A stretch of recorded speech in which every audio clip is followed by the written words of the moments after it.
looked through the glass. For some strange reason, for just a brief moment, you thought you saw through your hand.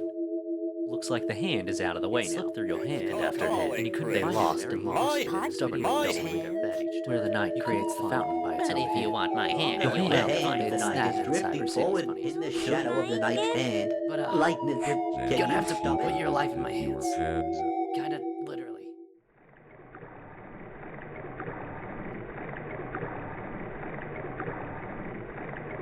Tra-la-la, beware of the man who speaks in hands.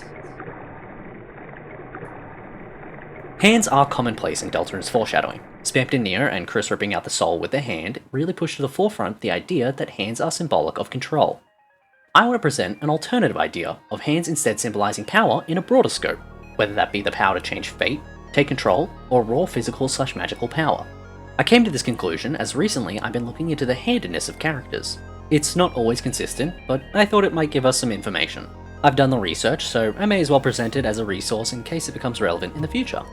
When looking into it, we've got to keep in mind that some sprites are better than others in this regard, so there is a bit of wiggle room for interpretation. Toby has to consider whether the sprite looks clearer one way or another, so it's best to stick with sprites that could have looked just as good with the character using their other hand.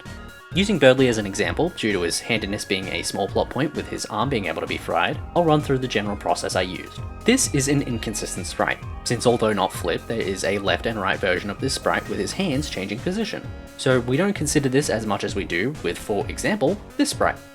This is a good sprite. Berdly consistently does this to summon his halberd. There is one other sprite that shows him using his left hand to summon it, however this is after the queen fight when his right arm might already be damaged.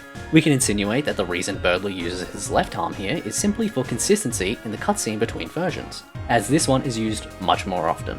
These sprites are the perfect examples. They're in a cutscene that has two variations, both showing the same handedness. And additionally, there's unused sprites of him using his left hand instead, showing that Toby considered both hands and actively decided on Berdly using or attempting to use his right.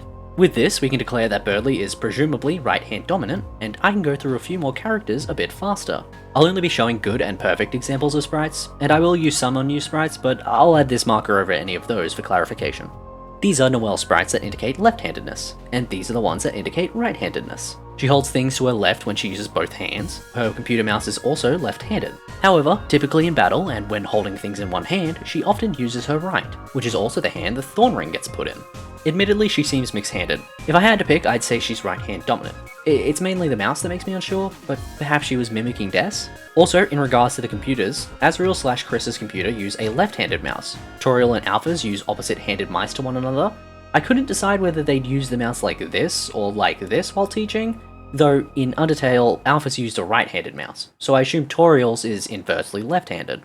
Overall, I can't tell how intentional these are, but I wouldn't rule them out. These are Ralsei sprites that indicate left-handedness, and these are the ones that indicate right-handedness.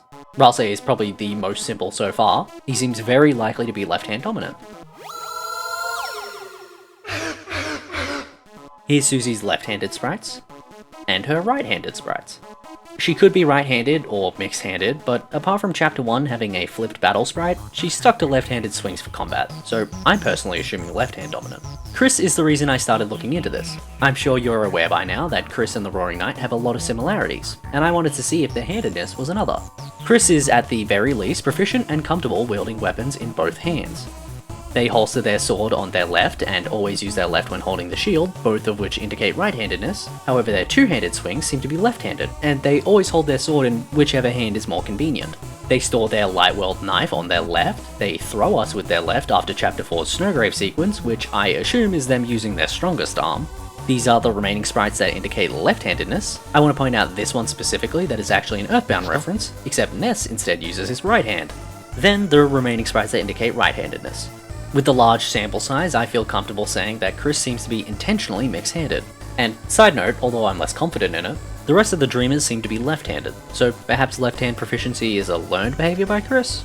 The Roaring Knight has a clear preference for their left with their sword. They idle, summon the Titan, and use majority of their attacks with their left. Even while clashing with Susie, although they seemingly use both hands, they end with it in their left. They use their right for magic, however they do use it for melee on one attack, the Box Splitter, which to me at least doesn't seem to be entirely magical. The box is shredded where it was cut, unlike when Tenet did something similar with magic. If you count unused content, then they also beckon and block with their right. Additionally, an attack called Sword Slash uses both their hands rather than their typical one-handed style. The Roaring Knight seems to be using their left hand just as a preference. Whether that's them going easy on us or just preferring the style of sword in one hand and magic with the other is unclear. Stepping back from literal hands of characters, there are a lot of times hands are mentioned. Obviously we have Beware of the Man Who Speaks in Hands for Undertale, and many allusions to a missing hand in Deltarune, but in regards to hands potentially symbolising the power to change fate, both in general are commonly linked by save points, which are themselves obviously linked to the power to change fate. The very first save point mentions Kris reaching their hand out, and the second one introduces the reoccurring flavor text of being filled with a random power. A specific notable one is the Castletown save point at the end of Chapter 2. Normally, Kris reaches out to touch it, but on the weird route, if you've seen Noelle's hospital cutscene, they feel power in their hands.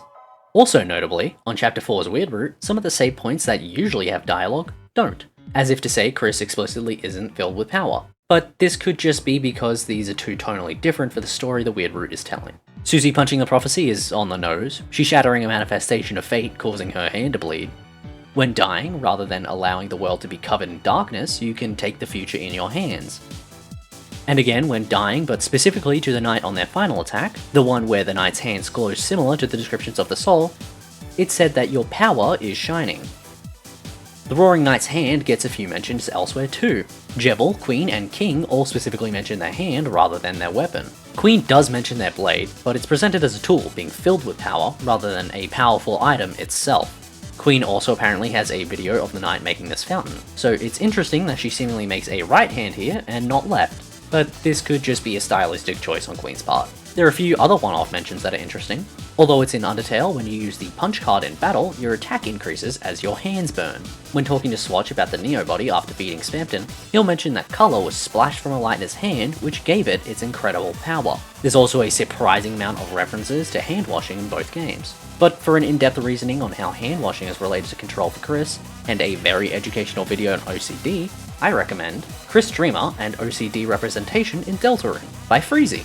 Also a special thanks to my Discord for linking me this video in the first place. Even if Kris doesn't have OCD, the parallels are very similar and what Freezy says definitely applies to the symbolism of hands regardless. If hands represent power rather than exclusively control, it allows more things to be interpreted as symbolic. There's some implications for the theory of Kris losing a hand, which I recommend. Kris will lose their hand in Deltarune, and Why That Matters by Mr. Brickenco, for a comprehensive video compiling evidence, while also talking about what it means thematically. Kris losing their hand has a lot of implications on its own, however an obvious one is they can no longer dual wield. This would mean that Kris would have to wield their sword in a single hand similarly to the knight, which although they seem comfortable doing, is not their typical style when exclusively attacking. Kris would have to leave themselves vulnerable more often when using items and axe, and in the future has to decide between sword or shield in situations like this. Climbing would be either difficult or out of the question. Despite Kris being mixed-handed, they would still lose a hand. Even simple things like holding the soul and taking a phone call at the same time have to be done differently, if at all. Assuming the soul can still control Kris if they lose a hand, then it's possible we'll have a stronger control over them. It's also possible that the power of our soul weakens as a result of Kris losing a limb, affecting our ability to seal fountains or amber allies' abilities. Likewise, this means Berdly with a fried arm is probably much less powerful. If he ever comes back in the future, he could be in serious danger. However, similar to Kris, this is mostly just a consequence of losing control of a limb, rather than being purely symbolic. It might be an explanation on why Noelle is so easy to control, and why she's so strong. The thorn ring is embedded directly into her hand. The reason our words are so compelling to her is because the power she has over herself is constantly being prodded by thorns. Obligatory Ghast to mention because of his very strong association with hands. There's also some things you could say regarding Rul's card, but I'm unsure of what to make of that. I think I'm going to let him run his course through at least the next chapter, and see if anything springs to mind then. I could sit here and analyze many off-handed lines and how hands representing power rather than control change what they mean, but ultimately that's all for the bigger picture. Not too much to it, and it is only an alternate interpretation of the imagery surrounding hands. I recognize that analyzing the handedness of characters with so few pixels is bizarre and likely pointless, but I already did all the work, so consider it a fun fact deep dive. Anyway, do you think the handedness of characters is actually something that's considered? Or do you think it's mostly arbitrary and coincidentally another neat parallel between the Roaring Knight and Kris? That's all for this video. I recently streamed me preparing my save files for Chapter 5 over at Martian_Fox on Twitch, which is also where I record all the footage for these videos. The wait between the next video should be much smaller than the one for this one was, as I wanted to make my own save file collection to make recording and testing for Chapter 5 easier in the future. So I hope to see you soon. Thanks for the continued support on these videos. Thanks for watching, and I'm about 2,100 words into the script, so that's gonna be me. Bye, Onara!